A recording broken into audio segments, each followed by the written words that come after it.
Crypto has caused the banks to fail, according to Gary Gensler. Yes, that is the objective of crypto, actually. Good morning, good evening, good afternoon, wherever you are, whatever you are. Thank you for watching my videos. My name is DaVinci Jeremy. I'm in the pipe 5x5, staying alive here in Dubai. Hope you're doing well. Hope all is good. Man, we got another news rant for you. I hope you liked the other show yesterday where I was just going off because like I just when I see and I connect all the dots of the reality of the world, I have to say something. It's like it's just obvious to me, and I have more for you. Maybe I'll do it on the weekend, right? Because I'm connecting the dots with California, right? Why the governments are like want everyone to leave California, and man, the conspiracy theory that I come up with will blow your mind. So yeah, look out for that. And on the weekend, I might do that for you guys. Okay. Well, we're going to be doing the news rant first and then going to trading. And if you want to trade, right, you can do so at bybit.davincij15.com. Links are in the description below. Check that out. Head over there.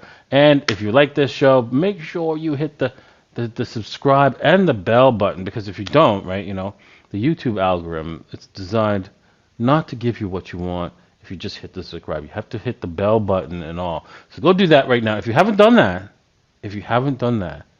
hit the bell button and the all, right? Do it right now, and Bitcoin will pump to $1 million this year. So head over there. Click it now, for the pump, Alrighty then.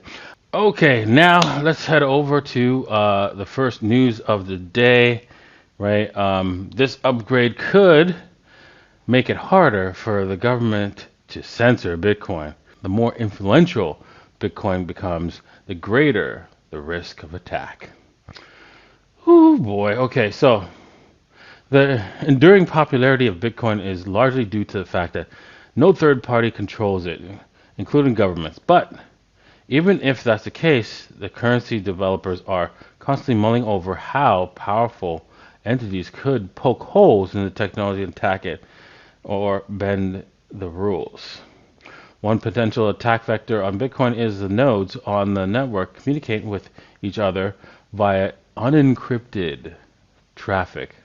Powerful interests such like governments and internet service providers could use this weakness to wage man-in-the-middle attacks on Bitcoin nodes where they can secretly gather information about sent transactions. Okay, so this guy, this one developer, he says, okay, so let me just continue here. Actually, to combat this, BIP 324 is a long-standing Bitcoin improvement proposal to encrypt traffic between nodes on the Bitcoin network. This makes network metadata like location a transaction is coming from more private and making it harder for snoops to spy on what users are doing. Okay, I don't think that's a big deal. Man-in-the-middle attack will still exist even if you do encrypt the traffic. What will help with this, if they put this in, and I hope they do, because the real problem is, the government knows you have a node. That's the problem. That's the real issue. And because if they start to realize that Bitcoin is a major problem, which they should by now, and they want to attack it, right? The best thing to do is like, okay, it's illegal to run a node, right? And so then it's up to the ISPs to make sure that you're not running a node. If they can't detect it by encryption, then there's no way for them to know that you're running a node. Even if it's illegal, there's no way for anyone to know that you're running a node if the traffic is encrypted. So that's the real reason for BIP 324. Because man-in-the-middle attacks is still going to be possible. It just be harder, right, with encrypted nodes, right? So, encrypted traffic between the nodes. So I like to run my node with Tor. However, that is not 100% guaranteed to give you an anonymity. The reason why is because the on-ramps for the Tor are mostly held by CIA government control. So, for example, don't think if you for 1 second are private on a Tor node because 60% of the interconnections, because it's an onion routed system, and so you're going to the next person, to the next one, to the next one to hop. First person you're connecting to is probably a CIA controlled node. So yeah. And then they know exactly what you're doing, right? Because they peel back the onions of the layers, and they can see the first layer as you connect to them. So okay, so this is the vulnerability of Tor, right? And so don't think your Tor is completely safe, but it's safer than running a node completely, Bitcoin node completely on your network, because it's clearly the data signatures that come out there are clearly Bitcoin going back and forth, and you can't, and there's and that information is absolutely crystal clear to any ISP that's looking at it, that you're running a node. Okay, America's largest Bitcoin exchange is considering leaving the country. Is that Bybit.davincej15.com? Links are in the description below. No, I'm just kidding. Coinbase has been facing pressures that have led to the CEO stating it may be forced to go international.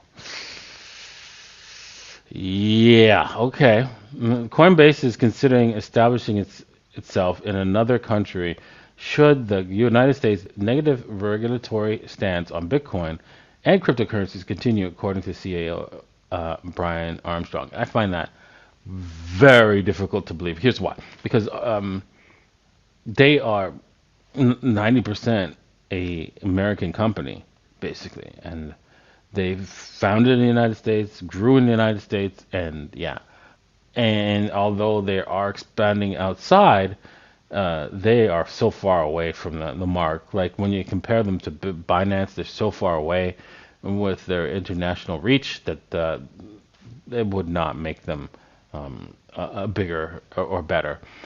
They'd have to do a lot of catch up in order to be an international company. So there would be they'll be hurting. They'll be hurting.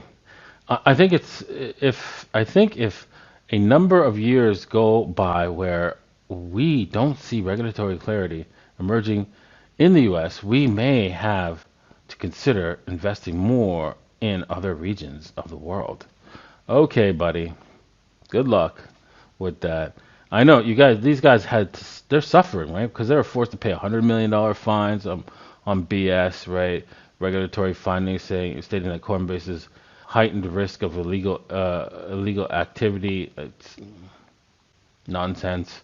I mean, I had a Coinbase account. They cut me off, right? Because I'm not American, didn't have an American ID, right? I had it for a short while so I could just, convert crypto to my U.S. account, but now I can't do that anymore because I'm not American. So, I mean, they've done what they need to do, right? To their best of abilities, and the government's just collecting taxing and just overtaxing them. That's all it is, right? At this point, this is just a tax, right? They did what they had to do, right? They were not, maybe they weren't compliant before, but then they were told, hey, you got to do this, and then they did it, right? So it's like, come on, but now you fine them for 100 million, and then now they're saying that they're going to be fined for another millions of dollars for some other for breaching some securities law. This is absolutely ridiculous, absolutely nonsense. For a company to survive, to be compliant in the United States, it's very, very difficult. And when you are compliant, right, they still attack you. I know people who have they run a legitimate business. They were doing the business illegally and illegitimately, realized that they had to legitimize. And then they did that, but then they still get arrested. Not just fined, but arrested. Arrested.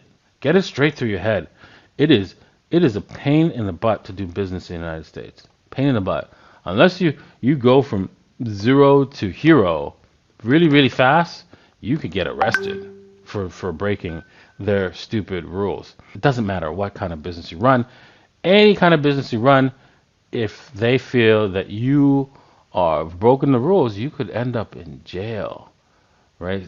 I've heard some seriously sad stories from taxi cab drivers living in the United States where they lost everything. It's not the place to be for business, right? But here's the thing: you have the most advantages, right? To make money and go from zero to hero, you got to do it really fast in the United States, and so that it's sort of like taking down a woolly mammoth, right? You know, if you take down back in the days when we were like just hunter gatherers, we took down one of those, right? You could die, but if you did, you could eat well for a long, long time. Well, the same applies here. When you run in a business in the United States, you want to move as fast as possible because they will find some reason to put you in jail. That's the reality of it. So, or to make you wipe you out from everything. So, just keep that in mind. Okay, let's move on to Montenegro central bank to test CBDCs with Ripple. Oh boy. Oh boy, here we go. So, the central bank will identify the practical application of a digital currency and come up with a design to simulate its circulation. Okay. So, the Central Bank of Montenegro, the CBCG, plans to develop a pilot program for central bank currency with the blockchain provider Ripple, even as it uses the euro as the de facto currency. So this is just the testing system, but I want you to notice something here. Ripple or XRP, they they are contracted to do this, not the developers of Bitcoin. No, there's a lot of them out there doing it for free that would love to work for a bank to help you out, make sure that you produce a decentralized cryptocurrency that allows people to be free from slavery. But notice you didn't contract those people. No, no, no, no, no, no, no, no. You contracted the people who produce XRP, which is exactly like a central bank, right? They give you the rules that they can control. They say, no, no, everything's safe, right? We're not creating any more, but you can create more if you want to because you run the rules. Yeah, but we're not gonna do that. But you guys can freeze people's account, tell them where they can move the XRP. Yeah, but we're not gonna do that.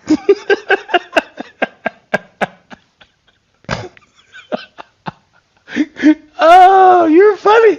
You're funny. Oh my gosh, people who love XRP, man, the XRP army, they're like robots. This XRP is good. It is good. And then you point out on the white paper, but look, it says that they can control you. No, no, that's not true.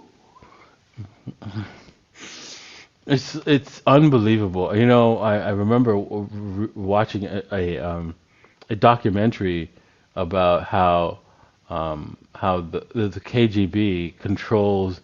They came up with a way to control the United States and get them to believe things that are not true.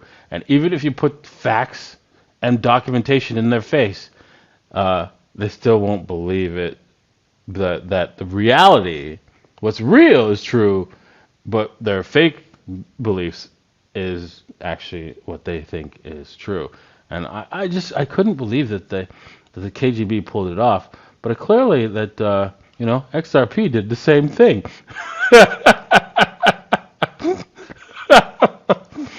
Oh damn! All right. SEC Gary Gensler directly links crypto to bank failures. Crypto is your fault insurance. You gotta pay. Not the central banks. It's crypto's gotta pay. Right? Because they don't have no fault insurance. They have your fault insurance. my gosh, Gary. Your days are numbered, Gary Gensler. Your days are numbered because you are such a hypocrite. First, you talk positive about crypto, and all the people were like, "Yeah, Gary Gensler's coming to the SEC, save it today." And I'm like, people, where have you been? Have you ever seen this guy's history? Because I know this guy from the old silver days. He's the scum of the scum. He was investigating the silver manipulation and said, "Look, there is none." None. Then later on the line, of course, after he leaves the Commodities Exchange Commission, the code goes to study at a university, to teach at a university. Oh, all of a sudden, all the truth that every single bank is manipulating the silver and gold market comes out. Gary, what happened? Oh my God. Yes, you are full of it, Mr. Gary Gensler. Anyways, he goes on to state that Silvergate Signature Bank were engaged in the crypto business. I mean, some would say they were crypto backed. Okay, so let's pretend that they were crypto backed, as you say they were, right? And what was happening at the time before this Silver Signature Bank went down? Was the prices of alts going and crypto going up, Bitcoin and alts going up, or were they going down? That's right, they were going up. So technically, right, what you're saying to me is that if asset prices are going up, that means banks collapse.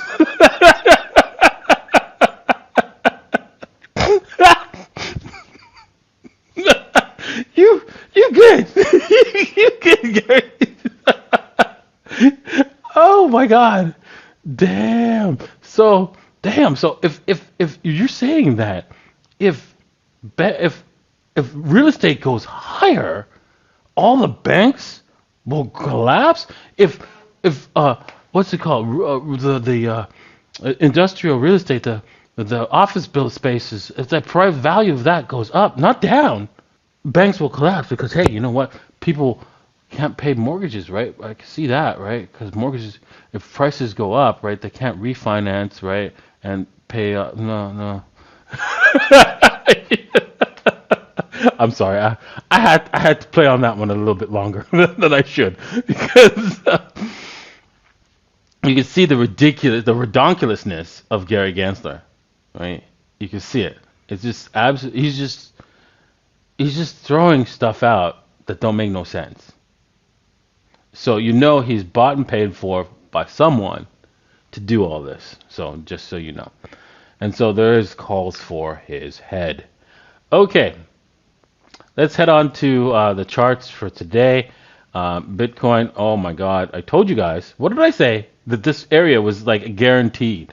Now, unfortunately, it did not hit my line exactly the 61.8. Because that blue line was exactly the 61.8. But hey, if you nibbled in here, bought it a little bit, you got paid. Now, if you missed it, right, and you were in my group, I have a new trader in the group.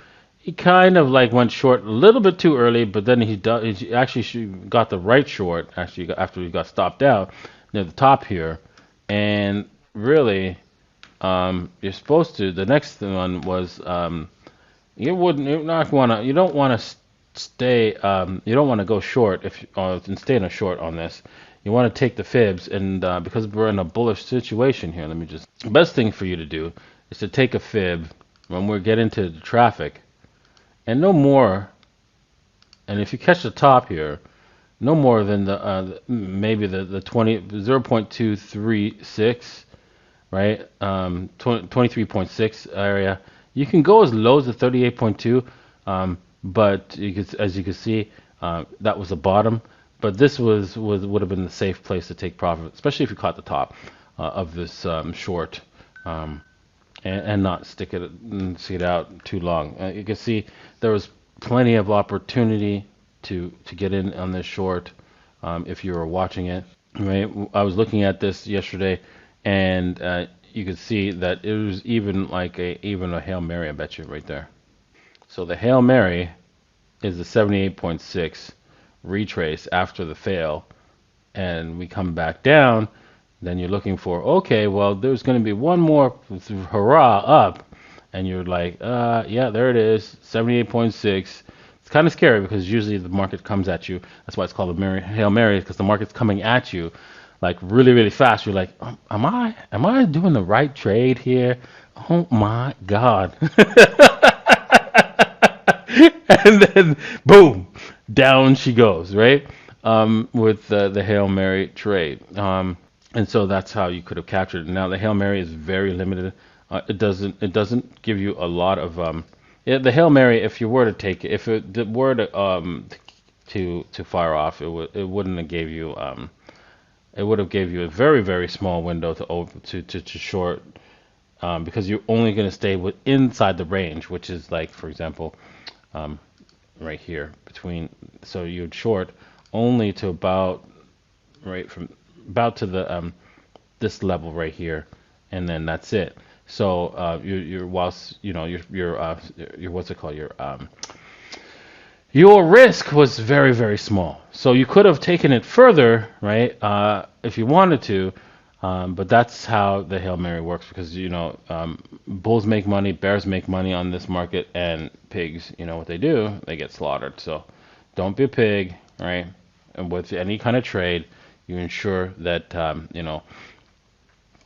you take profits within a smaller window, or else you will regret it unless you're doing a long-term trade. So if you're taking it in a longer window, I could show you how. Then you have to let it ride, of course. But that's for a long-term trade. Now, if you're doing that, if you're trading, make sure you head over to bybit.davincij15.com or okx.davincij15.com. Links are in the pinned description below. Heading over to Ethereum, where we do have a longer-term trade that's still running. And still going, you can see, okay, let me just clear that this trade has a long way to go, right? So this one, you just have to suck it up with some of the downward movements, and it was pretty brutal to get into this, right? Because it kept coming back to your entry, and so if you caught it and then go, okay, well, I'll move my stop to break even because we're up, it probably came back and wiped you out, and so that was a really tough one. And then, yeah, along the way, it was pretty scary that, hey, is this going to break down? So in here was very tough to trade, tough to hold. As you can see, once we broke out, we were like, oh, yes. And then it came back down. You're like, no. And then, yeah, and then it just took off. So it was a very hard trade to hold, this Ethereum on a long term. But on a long-term basis, was its trajectory. And we're still waiting for that, of course, and you might have a little bit of a pullback right back to this 1942 as a possibility before we actually take off and head and finish complete this trade. But there is also a larger target, and if you're holding for that larger target, it's approximately, and right now, especially now, actually it's around $3,500. But you got to hold for a long time, for many, many days. It's not going to happen overnight, this 3,500. Sometime this year, 3,500 will be taken out. Well, close to it. Probably around 33 to 34 to 3,500 is the area that Ethereum is headed to. So make sure you have your bets. If you're going to be betting on this, you're going to have to hold that for a long time. And make sure you have your stop losses according to the risk to reward that you have, because let's just say we're going to 3,500. What's going to happen? Either this target or another target. Ethereum could come back all the way back to 1942, or even retest the 18. And so, are you going to be able to hold that during that time, to hold Ethereum as it bounces off of there and tries to go all the way? That's going to be scary. That's going to be hard to do, because that's a possibility for Ethereum. right? So once again, the best thing to do is to just dollar cost average trade, buy it, and not leverage into it. And you can do so at bybit.davincij15.com or okx.davincij15.com. Links are in the description below. Please just sign up. Takes you 30 seconds, and I really appreciate it. Okay, so what's going on with the dominance? The dominance has stopped right back at another resistance that's turned support. It's kind of broke through the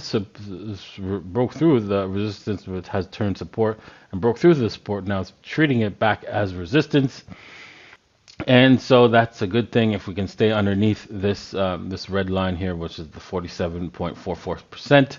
That means we can have an alt season this summer.